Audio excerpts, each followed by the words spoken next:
Hello students, welcome to SST College of Arts and Commerce. This is SST Edupedia. Myself Professor Reena Mishra. Today we are going to learn Introduction to Input Tax Credit, which is one of the chapter of Indirect Tax GST.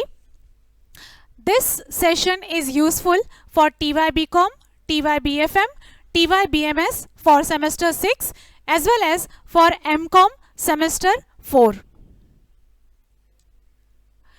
First of all, what is input tax credit? Input tax credit is reducing the taxes already paid on inputs purchased from taxes to be paid on output.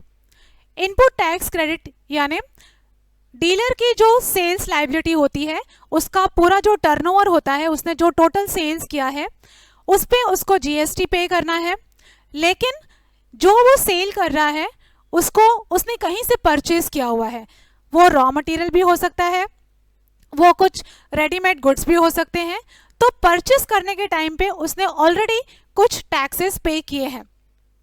तो sales tax liability में से purchase tax liability को जब less करते हैं उसे कहते हैं इनपुट टैक्स क्रेडिट। सॉरी, अगर ऐसा नहीं होता है तो डीलर को डबल टैक्सेशन पे करना पड़ता है। परचेज पे उसने ऑलरेडी टैक्स पे किया हुआ है, लेकिन सेल्स पे उसी चीज़ के लिए, उसी गुड्स और सर्विसेज के लिए उसको वापस से टैक्स पे करना पड़ता है, जिसकी वजह से उसका प्रॉफिट मार्जिन रेड्यूस हो जाता है। Before inception of tax credit there was cascading effect. Cascading effect मतलब डबल टैक्सेशन। जब एक गुड्स एक स्टेट से दूसरे स्टेट में ट्रांसफ़र होता था या सेल होता था तो उसके ऊपर सेंट्रल सेल्स टैक्स इम्पोज होता था। उसके बाद स्टेट गवर्नमेंट उसके ऊपर अलग से टैक्सेस लगाती थी, जिसकी वजह से डबल टैक्सेशन होने की वजह से वो गुड्स और कॉस्टली हो जाता था। तो इस चीज़ को अवॉइड करने के लिए, इसको कंट्रोल करने के लिए input tax credit concept introduce किया गया। नाउ यहाँ पर हम ये स्लाइड में देखेंगे कि इनपुट टैक्स क्रेडिट कौन से सप्लाईज पे अवेलेबल होता है। Now the supplies are divided in two parts, that is business and non business. Supplies business के लिए भी होते हैं, नॉन बिजनेस के लिए होते हैं। नॉन बिजनेस मतलब जहाँ पे कोई पर्सन जो गुड्स परचेज कर रहा है वो बिजनेस के लिए नहीं बल्कि सेल्फ यूज के लिए वो गुड्स परचेज कर रहा है। बिजनेस यानी जो भी पर्टिकुलर गुड्स या सर्विसेज को परचेज किया है वो फर्दर किसी को सेल करना है। So business supplies are further divided in to types, that is wholly taxable supplies, zero rated supplies, non taxable supplies and exempt supplies including RCM. RCM is reverse charge mechanism, जहां पर tax पे करने की liability recipient की होती है। Okay, now we will understand these concepts one by one. First of all, wholly taxable supplies. Wholly taxable supplies are those supplies which are completely taxable, जिनके ऊपर नॉर्मल जीएसटी रेट इम्पोज होता है, वो है wholly taxable supplies. Zero rated supplies यानी वो supplies जिनके ऊपर zero rate of tax impose होता है। For example exports, major exports are zero rated supplies. Non taxable supplies are those supplies which are non taxable, जिनके ऊपर GST charge नहीं होता। एंड एग्जेम्प्ट सप्लाई मतलब वो सप्लाईज जो जीएसटी के लाइबिलिटी से एग्जेम्प्टेड हैं, like RCM. RCM is reverse charge mechanism, जहाँ पर से इन नॉर्मल ऑर्डिनरी कोर्स में जीएसटी पे करने की जिम्मेदारी जो है वो सप्लायर की होती है, लेकिन इन RCM transaction the liability to pay the GST is reserve with the recipient of the goods and services. Okay, now अगर वो बिजनेस सप्लाई है, बिजनेस सप्लाई में वो होली टैक्सेबल सप्लाईज और जीरो रेटेड सप्लाई है तो आईटीसी क्लेम किया जा सकता है। जब भी डीलर अपना रिटर्न्स फाइल करेगा जीएसटी के लिए, वो टाइम पे वो गवर्नमेंट को आईटीसी क्लेम कर सकता है। आईटीसी क्लेम करने का मतलब है इनपुट्स पे उसने जो भी टैक्स पे किया था during the purchasing of the goods and services, वो इनपुट टैक्स का क्रेडिट या डिडक्शन उसको सेल्स टैक्स लायबिलिटी में से, मतलब उसका जो टोटल टर्नओवर हुआ है उस लायबिलिटी में से वो रिड्यूस हो जाएगा। लेकिन अगर बिजनेस सप्लाईज नॉन टैक्सेबल है और एग्जम्प्ट है which is included under RCM, और अगर नॉन बिजनेस पर्पस के लिए सप्लाई हुआ है तो ऐसे सप्लाईज पे इनपुट टैक्स क्लेम नहीं कर सकते। So the supplies of non-taxable exempt supplies including RCM nature as well as non-business supplies are non-claimable as far as the input tax credit is concerned. Now, before we go deep into the input tax credit, it is very important to understand certain concepts which are related to input tax. The first concept is aggregate turnover. Now, what does this word aggregate refers to? What are the turnover are included or are the part of the aggregate turnover? So, under section 2 subsection 6 of CGST Act, aggregate turnover means all the taxable supplies including supplies under RCM, exempt supplies which are exempted, export of goods or services or both. Export of goods and services are also known as zero rated supply, and interstate supply. Interstate supply, as we have already discussed with this concept in the earlier session, interstate supply refers to that supply which takes place more than two state, okay, two or more than two state, that is called interstate supply. So all these supplies, that is taxable supplies of goods as well as services, it excludes RCM, exempt supplies, export of goods and services or both, and interstate supplies. These all supplies are the part of aggregate turnover.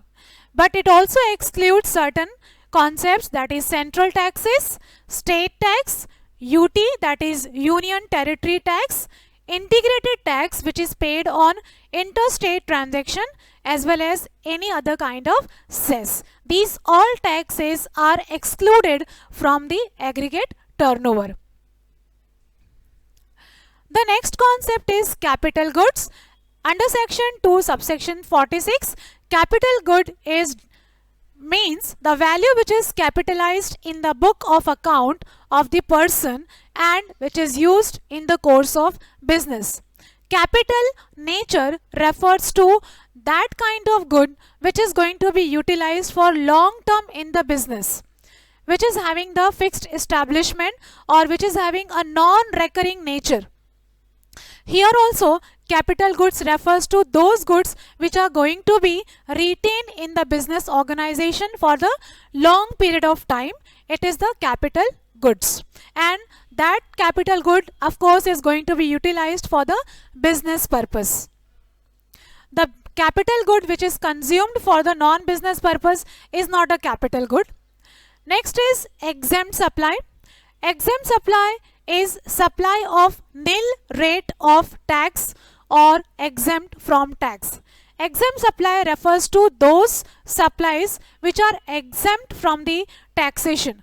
Those goods and those services which do not attract taxes or which attracts nil rate of tax, that is called exempt supply. Electronic credit ledger. Electronic credit ledger is all eligible input tax credit that is claimed by a registered dealer. Okay, before we go into electronic credit ledger, I just want to draw the attention towards a banking transaction. Suppose if we are the account holder in a bank, we open a bank account in certain bank with a minimum deposit. Okay, तो वो हमारा minimum deposit होता है bank में और हम लोग अपने बैंकिंग ट्रांजैक्शन उस अकाउंट के थ्रू ऑपरेट करते हैं. Whatever deposit we are doing, whatever money we are withdrawing, that is reflected after the entry we do in the passbook. In the same way, let's come to the GST again. Whatever credit is available to the dealer is recorded or is updated in the electronic credit ledger. Why the word electronic is prefixed? Because this ledger is prepared in the electronic form, that is in the online form. That is why it is known as a electronic credit ledger. So all the credit which is eligible for the dealer, or the dealer is available with the credit, is recorded in the electronic credit ledger. In fact credit ledger के through government को भी पता चलता है कि particular dealer को कितना credit देना है, और डीलर को भी पता चलता है कि मुझे और कितना क्रेडिट अवेलेबल है, but he has to update the record time to time. Then we have input tax and output tax. Input tax, which is paid on any supply of goods and services or both by a registered person. Input supply यानी अगर कोई चीज़ purchase की है further cell करने के लिए या further business transaction के लिए और उस पर टैक्स पे किया है, that is called input tax. For example एक टेक्सटाइल फैक्ट्री है जो क्लॉथ परचेज करती है और वो क्लॉथ से वो शर्ट स्टिच करती है. तो क्लॉथ परचेज करने के टाइम पे उसने उस पर जो भी टैक्सेस पे किया है वो टैक्स को इनपुट टैक्स कहेंगे, बिकॉज वो टेक्सटाइल जो है फैक्ट्री वो क्लॉथ से, उसका बिजनेस क्या है, क्लॉथ से वो शर्ट स्टिच करती है. तो क्लॉथ उसके लिए रॉ मटेरियल है या प्राइमरी प्रोडक्ट है जिससे वो फर्दर शर्ट स्टिच करेगी. तो ये क्लॉथ परचेस करने के टाइम पे उसको कुछ टैक्स पे करना पड़ा है. That tax is called as input tax. After that what is output tax? Tax chargeable on supply of goods and services और both made by a taxable person. अब suppose consider the same example. वहाँ पर textile factory ने cloth खरीदा, cloth के ऊपर जो tax दिया वो इनपुट टैक्स हो गया. अब उस क्लॉथ का उन्होंने शर्ट बनाया, शर्ट के ऊपर जो टैक्स पे करना पड़ेगा, जो भी उनका सप्लाई दैट होगा, that will be considered as a output tax. So whatever sales they are doing, okay, the particular business, whichever business they are into, उसका टोटल टर्नओवर पे, टोटल सेल्स पे जो tax पे करना पड़ता है उस टैक्स को आउटपुट टैक्स कहते हैं. Input tax excludes tax payable under composition scheme. अगर वो पर्टिकुलर डीलर कॉम्पोजिशन स्कीम के अंडर आता है तो वहां पर उसको इनपुट टैक्स एक्सक्लूडेड होता है, इनपुट टैक्स पे नहीं करना होता. And as far as output tax is concerned, it excludes tax payable by him on reverse charge basis. Again, I want to focus on this particular term, that is reverse charge basis refers to that mechanism where the payment of tax liability is with the recipient rather than the dealer. तो अगर वो RCM का case है, reverse charge transaction है, तो वहाँ पर output tax dealer को नहीं देना है, the recipient will pay the liability. Next, this was the input tax credit. Now it is very important to understand what is the eligibility for the input tax credit. For example, अगर हमको road पे travel करना है, suppose you want to drive on the road, हमारा age कम से कम 18 years का होना चाहिए. Okay, the person must not be minor, driving licence होना चाहिए, and there are other criterias also. Then that person is able to drive on the road. Similarly अगर डीलर को इनपुट टैक्स क्रेडिट चाहिए तो उसको कौन कौन से कंडीशंस फुलफिल करने पड़ते हैं ये हम देखेंगे सेक्शन 16 में. First is only registered person can take ITC. It is the first and foremost condition for a dealer to get the benefit of input tax credit. वो person under GST act 2017 registered होना चाहिए.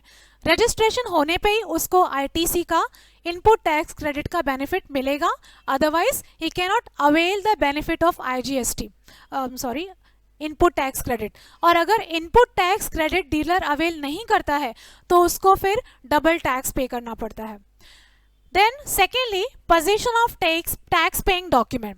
Again, this is another important condition. Whatever taxes he has paid already on the purchases, it is important to preserve those documents as an evidence, because on that basis he is going to claim for the ITC. जो भी document उसने taxes पे किए हैं वो relevant document उसको preserve करके संभाल के रखना है, उसके बेस पे ही उसको डिडक्शन क्लेम करने को मिलेगा. अगर वो डॉक्यूमेंट प्रूफ प्रोड्यूस नहीं कर पाता है तो उसको ये डिडक्शंस अवेल नहीं होंगे. Receipt of goods and services. Again, whatever goods and services he is selling, he is supposed to keep the record of it.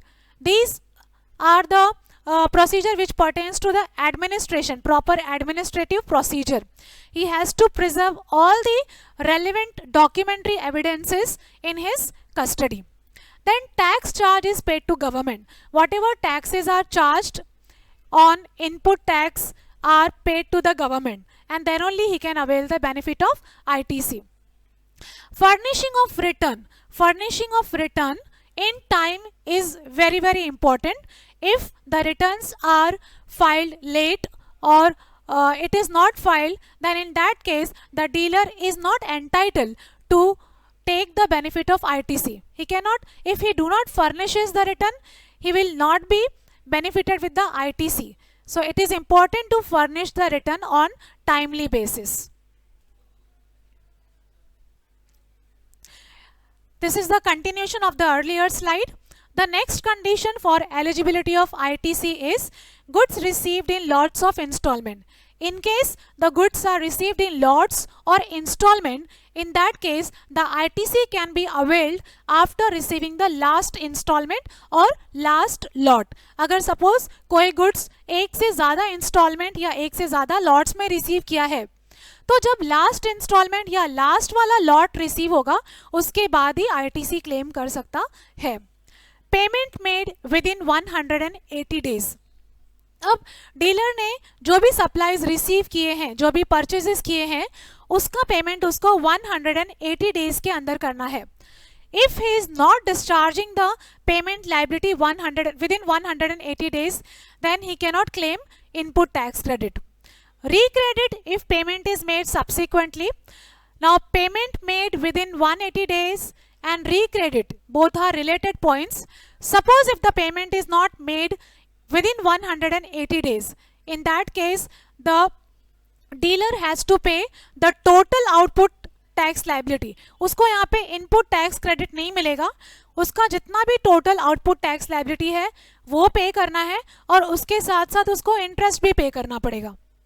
And suppose afterwards he is doing the payment, उसने बाद में payment किया, तो payment करने के बाद वो रिक्रेडिट के लिए क्लेम कर सकता है. पेमेंट होने के बाद वो वापस से आईटीसी का फायदा लेने के लिए रिक्रेडिट के लिए वो क्लेम कर सकता है.